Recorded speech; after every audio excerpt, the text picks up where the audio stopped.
What's up guys, welcome to Film and TV Reviews. Today I am reviewing the film Hotel Artemis, and it's kind of okay-ish.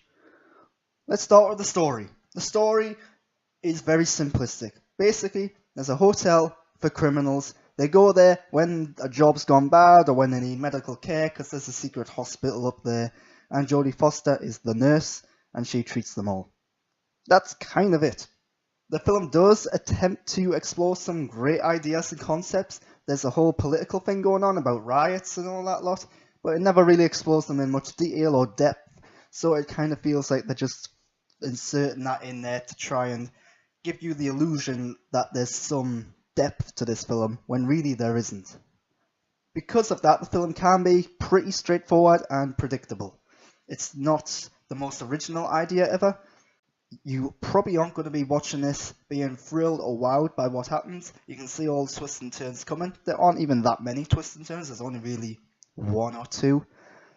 But overall, the film story, it can be fun at times. It does delve into some comedy every now and then, but it's not anything special story-wise. Character-wise, it's where the film stands out really well. Mainly because it's got a big cast of big names. You got Jodie Foster, you got Dave Bautista, Sterling K. Brown, Jeff Goldblum pops in for a little bit.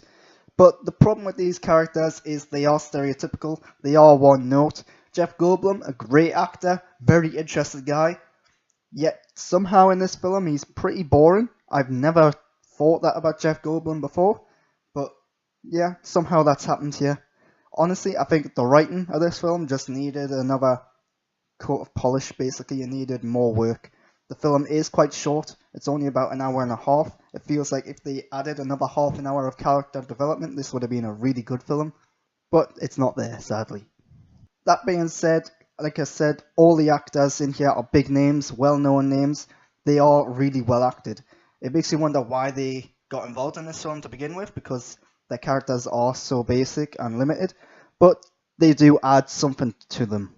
Dave Bautista, I think, is a quite good actor, and he holds his own alongside Jodie Foster. Jodie Foster, of course, is brilliant in this lead role, but again, her character is limited. There's a twist concerning her character and a relationship to another character, which you can see coming a mile off, and it does add a little bit of depth to her character. Her character is kind of the only one that feels a little three-dimensional. In terms of production, this is a limited production. You can tell it's not a big budget science fiction film. It does predominantly take place in this one hotel setting, which is really well realised.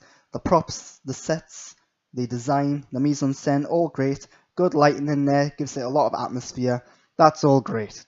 The big problem with this film is that it doesn't know what it wants to be. At times, it's delving into science fiction, although it is in the near future. I think it's 2028. At other times, it's delving into a heist movie, and then it's delving into thriller movies, but it's never thrilling enough to be a thriller. It's never action-packed enough to be an action. There's little bits of comedy here and there, but it's never funny enough, often enough to be a comedy.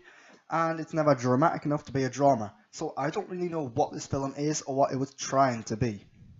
In short, the characters of the film are the best thing about the film, probably, but they are limited, they are a little stereotypical. There is fun to be had in this film. The character dynamics are quite interesting at times. The action scenes, there are a couple of them, particularly towards the end of the film. They're interesting. And Jodie Foster, Dave Bautista are great. Jeff Goldblum pops in there. It is Jeff Goldblum, but it is one of his least interesting roles to date.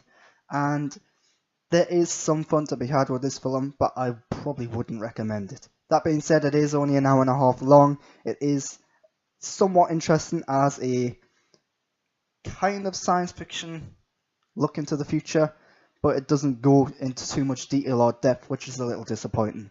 If you've liked watching this review, I'd appreciate it if you subscribe to my channel, gave me a thumbs up, and left the comments of feedback down below.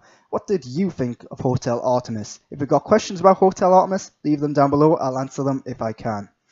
But you can go on to Twitter and Instagram and follow me at _GrantBurton. That's all I've got for this review. Thanks for watching.